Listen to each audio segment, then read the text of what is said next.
नमस्कार साथीहरु, यहाँहरु सम्पूर्णलाई स्वागत छ हाम्रो युट्युब च्यानल प्रोटेक्निकल सोलुसनमा है त। आज चाहिँ हामी तपाईहरुको सामु एउटा भिडियो लिएर आइरहेको छौं, जुनमा चाहिँ हामी यस फ्रिजको कम्प्रेसरको बारेमा चाहिँ हामी डिस्कस गर्न गइरहेको छौं। यो फ्रिजको कम्प्रेसर भनेको चाहिँ के हो हैन, यो चाहिँ कसरी बिग्रिन्छ र यसलाई चाहिँ कसरी हामीले चाहिँ नबिग्रिकिन राम्रोसँग सुरक्षित तरिकाले चलाउन सकिन्छ हैन। र यो बिग्रियो भने चाहिँ हामीले चाहिँ घरमै कसरी थाहा पाउने त हैन, त्यसको सम्बन्धी चाहिँ हामी यो विस्तृत भिडियोमा पुरै जानकारी दिनेछौं तपाईहरुलाई। कृपया भिडियो चाहिँ अन्तिमसम्म चाहिँ हेरिदिनु होला है त। र साथै यस युट्युब च्यानलमा नयाँ हुनुहुन्छ भने कृपया च्यानललाई सब्स्क्राइब गरिदिनु होला र साथै यो भिडियोलाई अन्य साथीहरुमाझ पनि तपाईले चाहिँ शेयर गरिदिनु होला है त। हामी विभिन्न किसिमका इलेक्ट्रिकल उपकरणहरु हामीले चाहिँ घरमा चाहिँ घरयासी प्रयोगमा चाहिँ हामीले लिएर चाहिँ हामीले चलाइरहेका हुन्छौं हैन। त्यसै सम्बन्धमा चाहिँ जस्तै अब कहिलेकाहीँ हामीले फ्रिज पनि हाम्रो लगभग हामी सबै नेपाली दाजुभाइ दिदीबहिनीहरुको घरमा चाहिँ रहेको हुन्छ। र अब यो फ्रिजको चाहिँ यो सबैभन्दा यो मुख्य भाग हो है त। सबैभन्दा पहिला चाहिँ यो फ्रिजको एकदमै मुख्य भाग हो। जस्तै मान्छेको शरीरमा मुटु हुन्छ, त्यस्तै गरी यो फ्रिजको पनि यो मुटु हो है एउटा हिसाबले भन्दाखेरि। जस्तै हाम्रो मान्छेको शरीरले चाहिँ के गर्छ भन्दा मान्छेको शरीरमा मुटुले चाहिँ के गर्छ भन्दाखेरि रगत चाहिँ हैन यता पठाउने त्यता पठाउने विभिन्न नसाहरूको माध्यमबाट चाहिँ के हो रगत चाहिँ पठाउने काम र तान्ने काम गर्दछ। त्यसै गरी यसले पनि हामीले देख्न सक्नुहुन्छ हाम्रो यो तीनटा भल्भहरु छ, तीनटा पाइपहरु छ। यो पाइपहरुको माध्यमबाट चाहिँ के गर्छ, ग्यास चाहिँ यसले पठाउने र काम गर्छ र तान्ने काम चाहिँ के गर्छ, यसले चाहिँ गर्ने काम गर्दछ है त। जो भन्न चाहिँ यसले चाहिँ के गर्छ, एउटा चाहिँ कम्प्रेसर पैदा गरेर चाहिँ यसले के ग्यासलाई चाहिँ एक साइडबाट पठाउने काम गर्छ र त्यसै गरी के गर्छ एक ठाउँ अर्को साइडबाट के गर्छ, अर्को भल्भबाट के गर्छ, यसले तान्ने काम गर्दछ है त। देख्न सक्नुहुन्छ तपाईहरुले। चलो यसको बारेमा थोरै हेरौँ त। जस्तै हेर्नुस् त, अब यो हाम्रो यो जीएमसीसी कम्पनीको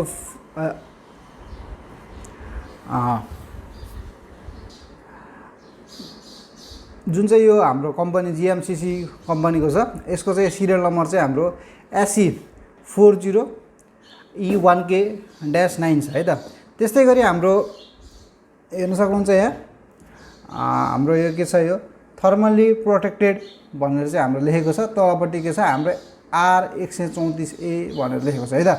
जुनमा चाहिँ तपाईले हेर्न सक्नुहुन्छ यो यतापट्टि साइडमा लेखेको छ यो CSM भन्न चाहिँ कमन स्टार्टिङ र मेन वाइन्डिङ गरेर चाहिँ हाम्रो चाहिँ यो तीनटा वाइन्डिङ हुन्छ, दुईटा वाइन्डिङ हुन्छ, दुईटा वाइन्डिङको चाहिँ कनेक्सन चाहिँ यतापट्टि दिएको छ। म यसलाई चाहिँ तपाईलाई पछि चाहिँ भन्छु है त। अब यता हेरौँ, अब यसमा चाहिँ तपाईहरुको के हुन्छ भन्दाखेरि जस्तै तपाईहरुको जान्न तपाईहरुलाई के मन लाग्छ भन्दा यो यसले चाहिँ कसरी काम गर्छ त भनेर चाहिँ तपाईहरुलाई चाहिँ जान्न मन लागिरहेको छ है त। त्यसमा चाहिँ के हुन्छ, यसको भित्रपट्टि एउटा चाहिँ के हुन्छ, कम्प्रेसर भन्ने हुन्छ, हाम्रो पिस्टन हुन्छ। त्यस्तै गरी यसको भित्रपट्टि पनि एउटा पिस्टन हुन्छ, जसले के गर्छ तल जाँदा हावा तान्छ र माथि जाँदा के गर्छ, हाम्रो हावा धकाल्ने काम चाहिँ गर्छ हो। त्यसै गरी कम्प्रेसर भित्र चाहिँ हाम्रो जस्तै फ्रिजमा हामीले जोडिँदाखेरि यो कम्प्रेसर भित्र चाहिँ हाम्रो के गरिन्छ, ग्यास पनि यसमा चाहिँ ग्यास भरिरहेको हुन्छ है त। भित्रपट्टि ग्यास भइसकेपछि के गर्छ, यसले चाहिँ अब जब यसलाई चाहिँ हामीले लाइन सप्लाई दिन्छ, लाइन सप्लाई दिने बित्तिकै के गर्छ, यसले आफू चाहिँ चल्छ। भित्रपट्टि एउटा मोटर हुन्छ, त्यो मोटर चाहिँ के गर्छ, चल्छ। यो मोटर जस्तै हेर्छ यो है। मोटर चलिसकेपछि के गर्छ, त्यो पिस्टन चाहिँ भित्रपट्टिको रहेको त्यो रोटरी पिस्टन चाहिँ के गर्छ, तलमाथि अप डाउन गर्ने काम गर्छ। त्यसरी के हुन्छ, यसले चाहिँ के गर्छ, एकतिरको हावा चाहिँ तान्ने काम गर्छ, एकतिरबाट चाहिँ के गर्छ, हावालाई चाहिँ एकदम बढी प्रेसर लगाएर चाहिँ यसले के गर्छ, धकाल्ने काम गर्छ। साथै प्रेसरसँग तान्ने काम पनि गर्छ, प्रेसरसँग धकाल्ने काम पनि गर्दछ है त। त्यसै गरी यसले चाहिँ यसरी काम गर्छ। ल हेर्नुस् त, अब यसमा चाहिँ के तीनटा भल्भ छ, एउटा चाहिँ यो भल्भ भयो, यो भल्भ भयो, यो भल्भ भयो। अब यसमा चाहिँ तपाईले हेर्न सक्नुहुन्छ है, अब सक्सन कुन हो, डिस्चार्ज कुन हो र रिटर्न कुन हो है। हामीले हेर्दाखेरि जस्तै हामीले भन्दाखेरि हाम्रो के छ, यो हाम्रो सक्सन र रिटर्न भनेको चाहिँ हाम्रो एउटै जस्तै सेमै हो जस्तै है। सक्सन भनेको त्यही नै हो, रिटर्न भनेको पनि त्यही नै हो। यसलाई चाहिँ हाम्रो यो यतापट्टिको साइडमा रहेको छ, यसलाई चाहिँ हामीले के भनिन्छ, सक्सन भल्भ भनेर भनिन्छ। त्यसै गरी यतापट्टि हेर्नुस्, यो पनि यो माथिपट्टिको सबभन्दा पातलो पाइप है। यसमा कम्प्रेसरमा हेर्दाखेरि सबैभन्दा पातलो पाइप के हुन्छ भन्दाखेरि पातलो पाइपलाई चाहिँ हामीले के गरिन्छ, डिस्चार्ज पाइप भनिन्छ, जसबाट चाहिँ के गर्छ, कम्प्रेसरले के गर्छ, हावा चाहिँ के गर्ने भन्छ, फ्याँक्ने काम गर्दछ। त्यसै गरी रहेको अरू दुईटा यो मोटो हल्का मोटो जस्तै यो पातलो भन्दा अलिकति मोटो छ है, त्यो चाहिँ के हो भन्दाखेरि हाम्रो सक्सन पाइप अथवा रिटर्न पाइप भन्ने हुन्छ, जसमा चाहिँ यसले चाहिँ हावा एकतिर फाल्छ र फेरि भौरी ग्यास घुमेर के गर्छ फेरि यही ठाउँमा आएर के गर्छ यसले चाहिँ तान्छ एकतिरबाट फाल्ने भयो एकतिरबाट तान्ने भयो जस्तै हाम्रो शरीरको मुटुले पनि के गर्छ रगत एकतिरबाट चाहिँ रगत फाल्छ पम्प गर्छ है नसाको माध्यम नसाहरूमा त्यसै गरी अर्कोतिरबाट के हुन्छ तान्ने काम गर्दछ है त यसलाई भनिन्छ यसले चाहिँ यसरी चाहिँ यो कम्प्रेसरले काम गर्छ है त अब भन्नुहोस् जस्तै कम्प्रेसर अब कसरी कस्तो कस्तो अवस्थामा बिग्रेको हुन्छ र कस्तो कस्तो अवस्थामा चाहिँ के हुन्छ चलेको हुन्छ है त अब त्योभन्दा सुरुमा हामी जाऊँ यतापट्टि हामी वाइन्डिङमा जाऊँ है त देख्न सक्नुहुन्छ अघि पनि मैले यहाँ देखाएको थिएँ हाम्रो यो CSM भनेर देखाएको थिएँ नि यो है हाम्रो के छ यो CSM भनेर चाहिँ छ त्यस्तै गरी यतापट्टि यो हेर्नुहोस् त यो अब यो हाम्रो C भयो यो C भनेको हाम्रो कमन भयो है त्यस्तै गरी हाम्रो यो S भयो र हाम्रो के भयो मेन वाइन्डिङ भयो M भयो CSM भन्ने चाहिँ कमन स्टार्टिङ र मेन वाइन्डिङ भन्ने चाहिँ मेन र स्टार्टिङको कमन भएकोलाई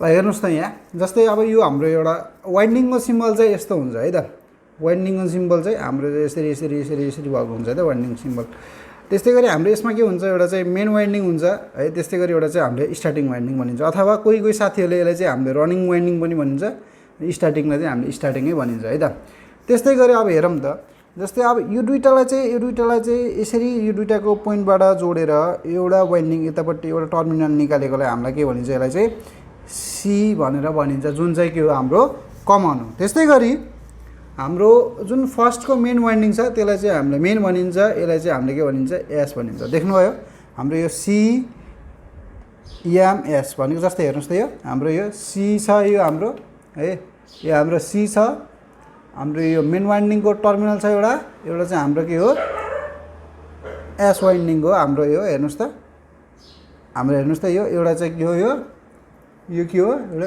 S वाइन्डिङको टर्मिनल एउटा C एउटा M एउटा S है त त्यस्तै गरी हेर्नुहोस् त C है हेर्नुहोस् यो C भयो यो M भयो यो S भयो यसरी गरी हाम्रो के हुन्छ यो तिनवटा के हुन्छ टर्मिनल रहेको हुन्छ देख्नुभयो नि तपाईँहरूले यो हाम्रो CMS भनेको यसरी भयो यो एउटा कमन भयो मेन वाइन्डिङ भयो र स्टार्टिङ वाइन्डिङ यसैलाई कोही कोही साथीहरूले चाहिँ हाम्रो के भन्छ यसलाई मेन वाइन्डिङलाई हामीले आरले पनि डिनोट गर्न सकिन्छ है त हाम्रो चाहिँ CRS पनि भन्न सकिन्छ CMS पनि भन्न सकिन्छ है त्यसै गरी हुन्छ अब यो वाइन्डिङ चाहिँ ठिक छ या छैन भनेर चाहिँ हामीले कसरी चाहिँ थाहा पाउने है त यसको लागि हामीले के गर्नु पर्यो कुनै पनि एउटा मल्टिमिटर अथवा कुनै पनि एउटा कन्टिन्युटी टेस्ट लिनु पर्यो है लिगिसकेपछि अब हामीले के गर्नु पर्यो हेर्नुहोस् है त मिटरमा हेर्नुहोस् अब मैले यसरी दुईवटा टर्मिनल छुँदाखेरि के छ हाम्रो यो बज गरेको छ है हाम्रो यसमा चाहिँ वाइन्डिङ देखाइरहेको छ हाम्रो 4 भनेर यसरी चाहिँ हाम्रो देखाइरहेको छ है त अब हेर्नुहोस् न तपाईँहरूले मैले यसरी कन्टिन्युटी नाप्छु फर्स्टमा चाहिँ मैले के गर्छु भन्दाखेरि कमनबाट मैले मेनमा लाँदा कमनबाट हाम्रो हेर्नुहोस् है त जुन चाहिँ यो कमन छ यो जुन चाहिँ यो कमन छ है यो कमनबाट यो कमन छ यो कालो चाहिँ मैले कमनमा राखेँ त्यस्तै गरी हाम्रो अर्को मैले के गरेँ यो मेनमा लाँदाखेरि हेर्नुहोस् त कति वाइन्डिङ आयो कति आयो 27.9 ओम्स आयो है त 27.9 ओम्स आयो है त अब त्यस्तै गरी मैले कमनबाट मैले स्टार्टिङमा लान्छु हेर्नुहोस् योभन्दा अलिकति कम आउँछ आयो 17.1 ओम्स भनेर चाहिँ आयो है त हो त्यस्तै गरी अब मैले यो दुईटामा गर्दाखेरि यो दुईटामा एउटा चाहिँ मैले एउटा चाहिँ स्टार्टिङ र मेन वाइन्डिङको टर्मिनलमा छुँदाखेरि हाम्रो कति आयो हेर्नुहोस् त 44.2 ओम्स चाहिँ हाम्रो आयो है त भन्नुको मतलब जस्तै फर्स्टमा हाम्रो कति आएको थियो अरे कमनदेखि हाम्रो मेनमा कति आएको थियो 27 हो 27 ओम्स आएको थियो भनेपछि त्यस्तै गरी हाम्रो अर्को स्टार्टिङ वाइन्डिङदेखि कमन वाइन्डिङमा हाम्रो कति आएको थियो 17 ओम्स आएको थियो है त अब यो दुईटालाई जोड्दाखेरि कति हुन्छ त अब हेर्नुहोस् त अब यो दुईटालाई प्लस गर्दा हाम्रो कति आयो हाम्रो यो 44 आयो है त हो त्यस्तै गरी अब यसको चाहिँ के छ यसको 27 ओम्स छ माथिपट्टिको हाम्रो मेन वाइन्डिङको है हाम्रो मेन वाइन्डिङको 27 ओम्स छ भने तलपट्टिको हाम्रो स्टार्टिङ वाइन्डिङको 17 ओम्स है मैले 1.0%लाई चाहिँ मैले छोडिदिएँ है त। अब हेर यो दुईटालाई जोड्दाखेरि अब यो टर्मिनल र यो टर्मिनलमा हाम्रो के गर्नु पऱ्यो 44 ओम्स आउनु पऱ्यो है त। त्यसै गरी मैले हेर्नुहोस् त, हेर्नुहोस् मैले यहाँ तपाईँहरूलाई देखाएँ हाम्रो एउटा यो स्टार्टिङ पोइन्ट तलपट्टिको है, त्यस्तै गरी हाम्रो यो माथि यो बिचको चाहिँ हाम्रो यतापट्टि साइडको चाहिँ मेन पोइन्ट हो। हेर्नुहोस् त, हेर्नुहोस् त त्यहाँ 44 आयो, हेर्नुहोस् त 44.2 ओम्स आयो नि, हेर्नुहोस् है त 44.2 ओम्स आयो। ल हेर्नुहोस् अब यो 44 आयो नि, हो भनेको यसरी चाहिँ हामीले के गरिन्छ यो वाइन्डिङको एक्चुअल डाटा ठिक छ कि छैन भनेर चाहिँ हामीले के गरिन्छ यसरी चाहिँ हेरिन्छ भन्ने यसको मतलब हो यो कम्प्रेसरको वाइन्डिङ चाहिँ एकदमै ठिक छ, सही छ, करेक्ट छ। र अर्को गरी त्यसै गरी अब हामीले चाहिँ के गर्नु पऱ्यो बडी सर्ट चाहिँ टेस्ट गर्नु पऱ्यो है त। बडी सर्ट टेस्ट गर्नको लागि कुनै पनि एउटा पोइन्टमा राख्ने र कुनै पनि एउटा हाम्रो बाहिरपट्टिको भागलाई यो भल्भहरूलाई चाहिँ कपरहरूलाई चाहिँ यसरी छुँदाखेरि चाहिँ हाम्रो कुनै पनि यसमा के छ हाम्रो कन्टिन्युटी बजेको छैन, त्यसको हुनाले चाहिँ यो चाहिँ के छ यो कम्प्रेसर चाहिँ ठिक छ भनेर हामीले यसरी पनि हामीले के गर्न सकिन्छ पत्ता लगाउन सकिन्छ है त। यदि अब यो वाइन्डिङ मात्रै चेक गरेर चाहिँ कम्प्रेसर ओके छ या छैन भनेर हामीले थाहा पाइँदैन। किन भन्दा कम्प्रेसर कस्तो कस्तो अवस्थामा के हुन्छ भन्दा कुनै कुनै अवस्थामा कम्प्रेसर चाहिँ एकदमै जाम भएर बसेको अवस्था पनि हुनसक्छ है त। कम्प्रेसर भित्रपट्टिको पिस्टन जाम भयो भने कम्प्रेसर रन गर्दैन है त, बुझ्नुभयो तपाईँहरूले। पिस्टन जाम छ भने कम्प्रेसर के हुन्छ रन गर्दैन है त। म यसको भन्नुको मतलब जस्तै वाइन्डिङ मात्रै ठिक भएर भएन है, हाम्रो वाइन्डिङ मात्रै हाम्रो के छ हाम्रो वाइन्डिङ मात्रै हाम्रो यो ठिक भएर भएन, हाम्रो के गर्नु पऱ्यो कम्प्रेसरको भित्र पनि के हुन्छ ल हेर्नुहोस् है। अब यसरी मलाई हल्लाउँछ हेर्नु चाहिँ साउन्ड सुन्नुभयो, भित्रपट्टि के हो यो रोटरी पिस्टन हो, यो भनेर पिस्टन हो, यो घुम्छ अहिले यो घुमेर चाहिँ जस्तै कम्प्रेसर यदि कुनै अवस्थामा तपाईँको फ्रिजको अब यदि यो कनेक्सन यो ठिक छ है, हाम्रो चाहिँ रेजिस्टेन्स चाहिँ प्रोपरली आइरहेको छ तर चाहिँ कम्प्रेसर चलेको छैन भने चाहिँ के गर्नु पऱ्यो एकचोटि यो कम्प्रेसर यसरी हल्लाउनु पऱ्यो। फ्रिजलाई हल्लाउँदाखेरि के हुन्छ भित्रपट्टि अलिकति जाम छ भने जाम अवस्थामा बसेको छ भने चाहिँ के हुन्छ हल्का यो हल्लाउँदाखेरि भाइब्रेसनले गर्दा भित्रपट्टिको रोटरी फ्री हुन्छ र फेरि के हुन्छ आफैसँग आफै स्टार्ट हुन पुग्दछ है त। त्यस्तै गरी अब यसलाई चाहिँ के गर्छ अघि मैले भनेको थिएँ देख्नुभएको थियो हेर्नुहोस् त्यो थर्मली प्रोटेक्टेड भनेर भनेको छ नि, थर्मली प्रोटेक्टेड भनेर भनेको छ। थर्मली प्रोटेक्सन भनेको चाहिँ हाम्रो के हो एउटा चाहिँ रिले र ओभरलोड हो है त, एउटा रिले हो एउटा चाहिँ ओभरलोड हो। जस्तै हाम्रो यो रिले भयो माथिपट्टि हेर्नुहोस् त्यो यो छ नि यो चाहिँ यो चुच्चो परेको छ नि एउटा पोइन्ट हो, यसलाई चाहिँ हामीले रिले भनिन्छ हो। यसले चाहिँ के गर्छ भन्दाखेरि हाम्रो हिट कम्प्रेसर बढी तात्यो भने के गर्छ यसले चाहिँ आफू चाहिँ के हुन्छ कटअप भएर जस्तै यो कस्तो अवस्थामा हुन्छ नि त, जस्तै अब यहाँबाट हामीले एउटा लाइन दिन्छ है, लाइन दिएको हुन्छ जोडिरहेको हुन्छ है, यो जोडिएर चाहिँ हाम्रो के हुन्छ यो कमनमा गइरहेको हुन्छ है त। एउटा चाहिँ के छ यो कमनमा गयो, हाम्रो कमनमा गयो। त्यस्तै गरी हाम्रो अर्कोबाट एउटा यो रिले भयो, ल मानौँ यो स्विच भयो यो रिले भयो है, यो रिलेबाट चाहिँ हाम्रो के छ यो कमनमा गइरहेको छ। त्यस्तै गरी अर्को साइडबाट चाहिँ हुन्छ एउटा चाहिँ के हुन्छ एउटा वाइन्डिङ चाहिँ हाम्रो के हुन्छ हाम्रो मेनमा आउँछ सरी हाम्रो यसमा यो स्टार्टिङमा जान्छ एउटा लाइन न्युट्रलमा जान्छ। त्यसै गरी स्टार्टिङमा हाम्रो चाहिँ अर्कोपट्टिको चाहिँ पोइन्ट के हुन्छ ओभरलोडको पोइन्ट जान्छ। ल हेर्नुहोस् त जस्तै हेर्नुहोस् त यो भनेको चाहिँ हाम्रो माथिपट्टिको भयो, यो वाला चाहिँ हाम्रो कमनको भयो है। त्यस्तै गरी यतापट्टि हेर्नुहोस् यो चाहिँ साइडको छ यो भनेको हाम्रो मेन वाइन्डिङको भयो, यतापट्टिको छ हाम्रो हेर्दै एस लेखेको छ यो भनेको हाम्रो स्टार्टिङको भयो है त। अब मैले यसरी राख्दाखेरि यो के हुन्छ यो उतापट्टि साइडमा पर्छ हेर्नुहोस् है, उतापट्टि साइडमा पर्छ यसरी यो के गर्छ बस्छ है त। अब यसलाई चाहिँ कसरी चेक गर्ने यो रिले ओभरले भन्नेमा चाहिँ मैले एउटा भिडियो पनि मैले बनाइसकेको छु अघि है, हाम्रो अघि च्यानलमा हेर्न सक्नुहुन्छ भिडियो पनि बनाइसकेको छु र फेरि पनि तपाईँहरूलाई चाहिँ म देखाउँछु है त। हाम्रो यो यसलाई चाहिँ हामीले फेरि के गर्ने कन्टिन्युटी मोडमा राख्ने, कन्टिन्युटी मोडमा राखिसकेपछि जस्तै हाम्रो यो एउटा पोइन्ट चाहिँ मैले यहाँ घुसाएँ है, र त्यसै गरी अब मैले अर्कोपट्टि यतापट्टि हेर्नु त यो के छ ठिक छ नि, यो भने चाहिँ टिट गरेपछि यो ठिक छ। त्यसै गरी अब हाम्रो अर्कोपट्टि हाम्रो यो यसलाई यहाँ मैले यसरी घुसाएँ, त्यस्तै गरी यसको टर्मिनलमा मैले दिएँ हेर्नुहोस् त यो आएछ। त्यसै गरी अब यतापट्टि हेर्नुहोस् त यतापट्टि पनि गर्छु हेर्नुहोस् त थोरै भ्यालु देखायो नि होइन, भनेपछि यो के छ ठिक छ भन्ने चाहिँ हामीले बुझिन्छ है त। यसरी चाहिँ हाम्रो चाहिँ के भन्छ चेक गर्न सकिन्छ। ल हेर्नुहोस् है अब मैले के गर्छु कम्प्रेसरलाई चाहिँ मैले तपाईँलाई चाहिँ यसरी नै यहाँ राखेर चलाएर चाहिँ देखाउँछु है त।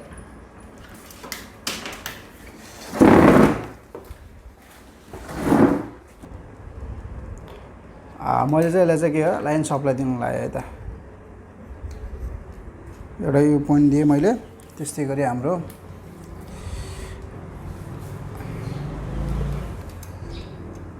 अर्को लागि मैले एउटा पोइन्ट दिएँ है त। अब यो मैले प्लग के गर्छु, प्लग इन गर्छु है त। प्लग इन गरेँ,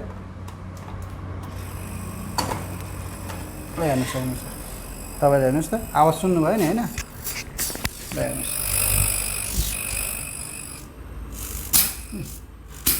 यसरी चाहिँ के गर्छ, यसले के छ, यसरी चाहिँ यसले के गरिरहेको छ, यो हावा चाहिँ यसरी फास्सा यसले चाहिँ फालिरहेको छ। अघि नै मैले भनेको थिएँ, यसलाई चाहिँ हामीले जताबाट चाहिँ हाम्रो हावा फाक्छ त्यसलाई चाहिँ के भन्ने अरे डिस्चार्ज भल्भ भनेर भन्छ है त कम्प्रेसरको। हेर्नुहोस् यताबाट हावा फालिरहेको छ, मैले यसलाई चाहिँ यसले बन्द गरेको छु, यतापट्टिबाट हेर्नुहोस् यो तानिरहेको छ। ल हेर्नुहोस् हेर्नुहोस् त्यही ल हेर्नुहोस् हेर्नुहोस् जस्तै कि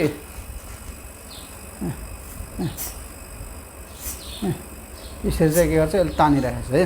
कम्प्रेसर एकदमै स्मुथली रन गरिरहेको छ भने चाहिँ के छ, यो कम्प्रेसर चाहिँ यसरी हामीले ठिक छ भन्न चाहिँ हामीले सकिन्छ है त। ल हेर्नुहोस् मजाले के गरिरहेछ, हावा तानिरहेको हावा फालिरहेछ है। यसरी चाहिँ हाम्रो के गरिन्छ, कम्प्रेसर चाहिँ चेक गर्न सकिन्छ है। तर कुनै कुनै अवस्थामा चाहिँ कस्तो हुन्छ भन्दाखेरि कम्प्रेसर पनि चलेको हुन्छ होइन। मैले बन्द गरिदिएँ, कम्प्रेसर पनि चलेको हुन्छ होइन। फ्रिजमा चिसो हुँदैन, कम्प्रेसर पनि घ्यार्र गरिरहेको हुन्छ र फ्रिज चाहिँ चिसो छैन। त्यस्तो अवस्थामा चाहिँ कस्तो समस्या आउँछ त भन्दाखेरि, एउटा समस्या चाहिँ कम्प्रेसरबाट हुनसक्ने समस्या चाहिँ के हुन्छ भन्दा, तपाईँको कम्प्रेसर एकदमै पुरानो भयो, फ्रिज पुरानो भयो, फ्रिज पुरानो भइसकेपछि यसको पनि आयो हुन्छ है। के गर्छ भन्दा यसले चाहिँ आफ्नो अब जुन जति क्षमताले पहिला चाहिँ यसले चाहिँ आफ्नो हावा धकाल्थ्यो त्यति क्षमताले यसले हावा धकाल्न सकेन भने तपाईँको तपाईँको ग्यासले चाहिँ प्रोपर पम्पिङ पाएन भने चाहिँ के हुन्छ, हाम्रो चाहिँ कम्प्रेसरले के भन्छ चिसो चाहिँ बनाउन सक्दैन है त। एउटा समस्या त हुन्छ। अर्को समस्या के हुन्छ भन्दाखेरि, जस्तै यदि तपाईँको ग्यास चाहिँ चोकिङ छ भने, जस्तै तपाईँले छाम्न सक्नुहुन्छ, तपाईँले यतापट्टि जुन चाहिँ यो हाम्रो यो रिटर्न सक्सन भल्भ के अरे यो डिस्चार्ज भल्भबाट हाम्रो चाहिँ जुन चाहिँ पाइप जोडिएको हुन्छ फ्रिजमा चाहिँ, त्यो साइडमा चाहिँ तपाईँले अलिकति स्वाट्ट गरेर छुन सक्नुहुन्छ। तपाईँले चाहिँ छुँदाखेरि चाहिँ यदि त्यो पाइप चाहिँ तातेको छैन भने चाहिँ तपाईँको फ्रिज चाहिँ के हुन्छ, चिसो हुँदैन है त। त्यसरी पनि हुन्छ एउटा समस्या। र अर्को समस्या के हुन्छ भन्दाखेरि, र त्यसै गरी तपाईँको कम्प्रेसर यदि चलेन भने चाहिँ समस्या चाहिँ के हुन्छ, रिले र ओभरलोडको चाहिँ समस्या रहेको हुन्छ है त।